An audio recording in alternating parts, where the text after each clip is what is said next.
Good afternoon. I'm here to provide a briefing on several different cases that have occurred almost simultaneously for us here at the Sheriff's Office. As understandably, a lot of our CID, our investigative staff, are tied up handling all three of these incidents simultaneously. But first and foremost, I'd like to brief you all up on what appears to be an inmate-on-inmate murder that occurred here at the Sheriff's Office at the Bexar County Jail just a few hours ago. The way it was uncovered is that at approximately 1:28 p.m., one of our detention deputies was conducting his cell checks and observed from a couple doors down, as he was working his way down the row, blood coming out from under the door of one of the living units. He immediately proceeded to that door where he found an unresponsive inmate laying on the floor with severe injuries, facial and head injuries. His cellmate, the cellmate of that unresponsive inmate, was laying in his bunk, appeared to be asleep. So the officer called in for a code, which meant he called for assistance, immediately entered that cell, took custody of the suspect who we believe to be the suspect in this case, and then began administering first aid to the inmate that was downed.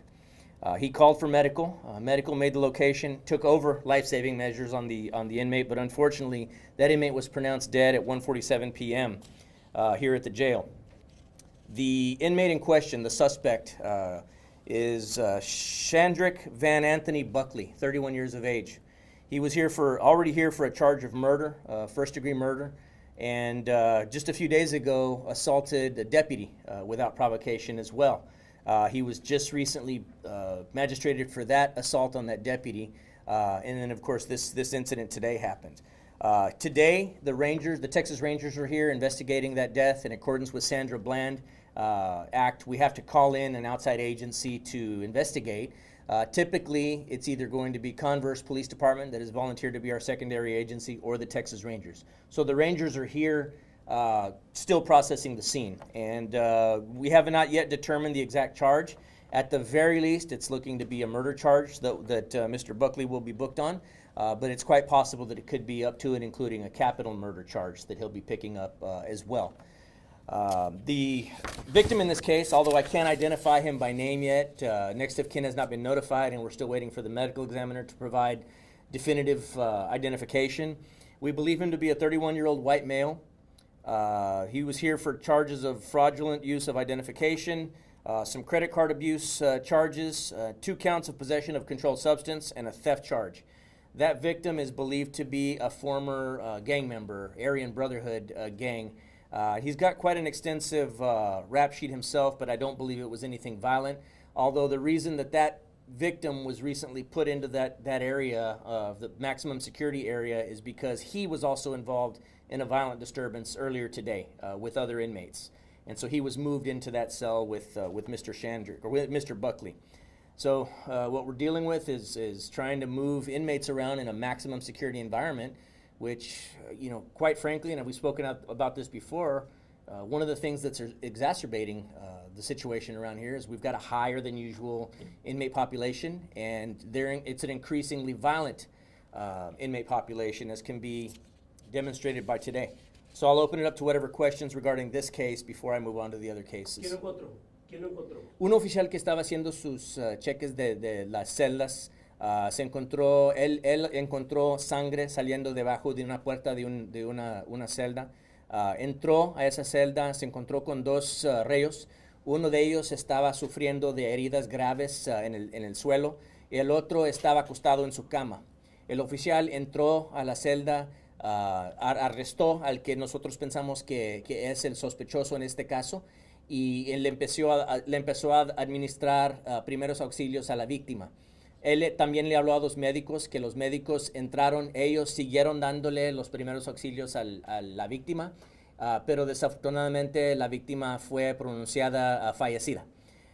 Lo que se sabe de la víctima es que se piensa que es un hombre de 31 años de edad que estaba aquí por varios cargos, ninguno de esos cargos violentos, pero él estaba en esta área de seguridad máxima porque tiene una historia de ser pandillero, y también esta mañana la víctima en este caso fue involucrado en un incidente violento con otros 2 reos. Y la persona que la persona que supuestamente lo mató tiene historial criminal? Sí, el sospechoso es un Shandrick Van Anthony Buckley, que él estaba aquí por un homicidio que ocurrió en esta área, pero también hace unos cuantos días él asaltó a uno de nuestros oficiales violentamente. Él enfrentó cargos adicionales por el asalto contra nuestro oficial. Y luego, en este día, los Texas Rangers están aquí investigando este crimen. A causa de la ley de Sandra Bland, que nosotros tenemos que hablar a otra agencia que vengan a hacer el reporte. Los Rangers ahorita están aquí procesando la escena de los hechos, pero se aparenta que el sospechoso a lo mínimo va a enfrentarse cargos de homicidio, pero hay chance que va a ser homicidio capital. Any details on the incident that happened earlier with the fight that led him to be put into that cell, and then also is Buckley a former gang member as well? Buckley, I don't believe has a history of being a gang-related inmate, but he does have quite a violent history.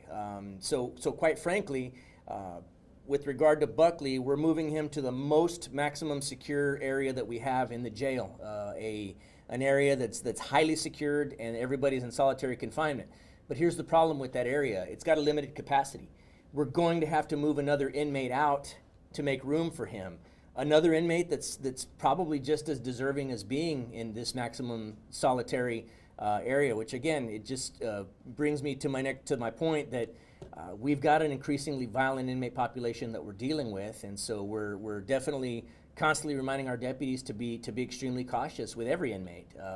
My understanding is that the assault that occurred on our officer a couple days ago, he's a 22-year veteran, and there was no warning, no provocation whatsoever. The inmate was just walking by the officer and without warning assaulted him and then ran into a cell. So it just goes to show the environment that we're asking our officers to operate within. Was there a weapon found in that cell? Anything at all? No, we believe that it was an assault with bare hands that took place. I don't know much else about it, Paul, but I don't believe there were any weapons used or recovered. Are you calling this murder at this point? What are you calling it? Well, we're calling, at the very least, it's a murder to us. That's quite obvious. But because the Texas Rangers are still processing the scene, I'm hesitant to go all the way and say that it's going to be definitively a capital murder. That's a distinct possibility. But for right now, we know at the very least it's going to be a murder. What would qualify it as a capital murder? The fact that it took place inside of a correctional facility. You mentioned an unprovoked attack earlier. Is there any indication there's any mental issues at play? No, I don't. At this point, I don't believe so. I think we're just dealing with an extremely violent individual that goes off unprovoked and attacks people. It's difficult to do because while everybody in this building, for the most part, is innocent until proven guilty, it still goes to show what they're completely capable of at any given time without provocation, without warning. And so, yeah, it's a dangerous situation we're asking our officers to operate within on a daily basis. So this victim was involved with another fight before this one? The victim was involved in another fight with 2 other inmates earlier today. I don't have any further details other than to say that he suffered some minor injuries in that fight. I don't know what, if any, injuries the other 2 inmates suffered, but he was moved to this area that we call EMIS, but it's an intensive supervision area that they were both located in. They were cellmates. At this point, I don't believe that we have any violations of jail standards. Our deputy, we checked the logs. It appears that everything's okay with the logs. He was right at 128 doing his checks like he was supposed to. So at this point, we don't know that there's anything that could have been done to prevent this at all. The inmates were where they were supposed to be, and the officer was doing exactly what he was supposed to be doing. And of course, I'm quite frankly proud of the way he reacted in the situation, going into that situation, making the arrest, and then without hesitation administering first aid. I'm pretty proud of him. Is there a violence problem at the Bexar County Jail right now? Well, as I mentioned, it's an increasingly violent inmate population that we're dealing with. Partly because of some of the good proactive work that we're doing with the Violent Crimes Task Force. We're seeing more violent felons entering our jail system, and that's okay. That's what we're here for. And the Violent Crimes Task Force, that's the kind of people that they're going after, that we're going after, I should say, because we play an active role in it. So everything's working out the way it should. It's just that these folks, because of the violent nature of the offenses that they're here for, they're not making bond. They're staying here, and that's where our jail population continues to climb. It's not really going down. For a while there, we enjoyed a population, and I say enjoyed because it was kind of a breath of fresh air. We dropped below 4,000 for a day or two, and now we're still slowly climbing up over 4,000.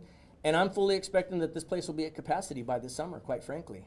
Chef, Yes, sir. hay cámaras en este momento. No sé si hay cámaras en este momento en esa área. Lo que sí sé es que el equipo CERT sí tienen cámaras. Entonces, cuando ellos respondieron a la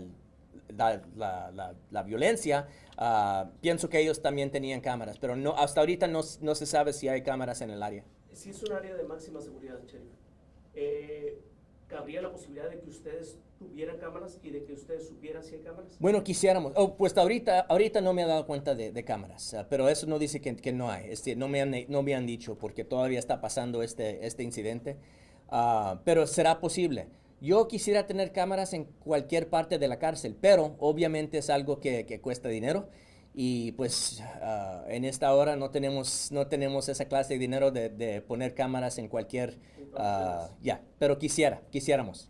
You said that you expect to be at capacity later this summer. Is there a plan for when that happens?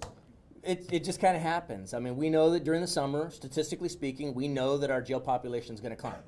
Statistically speaking, if we're being frank with regard to statistics, I think we're higher than what we should be this time of the year, which indicates to me that we're going to end up with a higher jail population. Now, capacity-wise, we're okay.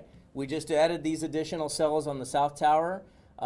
What gives me pause is manpower-wise. We don't have the manpower to man every square inch of the cell, of the jail rather. While we hate to rely on overtime, continue to rely on overtime, unfortunately that's what we're left with. By jail standards, because of the jail population, there's a certain number of bodies in blue that have to be in this building at any given time. Absent having fully staffed jail staff, we have to keep people on overtime. It's not something that we like to rely on the long term. It tires your people out, quite frankly. The inmate that was, the officer that was assaulted the other night, he was on an overtime shift. I don't know that contributed in any way, shape, or form, but it certainly does make it harder when you're here going on 16 hours and somebody decides to assault you just because you're doing your job without provocation. So it's definitely a cause for concern. Now, as far as we're concerned, we are recruiting like crazy right now. We're trying to get to capacity on our hiring, but we've also got to be careful that we're not hiring just anybody. We're still being just as strict with our jail standards, or with our hiring standards, for obvious reasons. We have to be. Any idea how many inmate deaths there have been this year? No, sir, we can get you that number here Okay. shortly. My understanding is that this is the first one due to violence, though, that I can tell you. Just to clarify, it's my understanding that murder suspects are not supposed to ever be in the same cell as a non-violent offender. Was this victim put in that cell because of the violence that happened earlier, or were they already in the cell? He was in that area because of the incident. They were both in that area because of incidents that they'd been involved in prior to this. So I don't know that anything was violated by having them together. They didn't show up to be incompatible inmates. So we have things like a deconfliction type system that would show this inmate is on the enemies list with this inmate because they were involved in some sort of a disturbance before, or one may be a victim in a case and the other one's a witness in the case, or whatever. Nothing showed up that would make these folks incompatible to be together. So we'll continue to look at it, and certainly if we find anything that's amiss or that's been done incorrectly, I don't think I've made it any secret. We'll hold people accountable if it comes to that. At this point, I don't have any indication that anything was done wrong.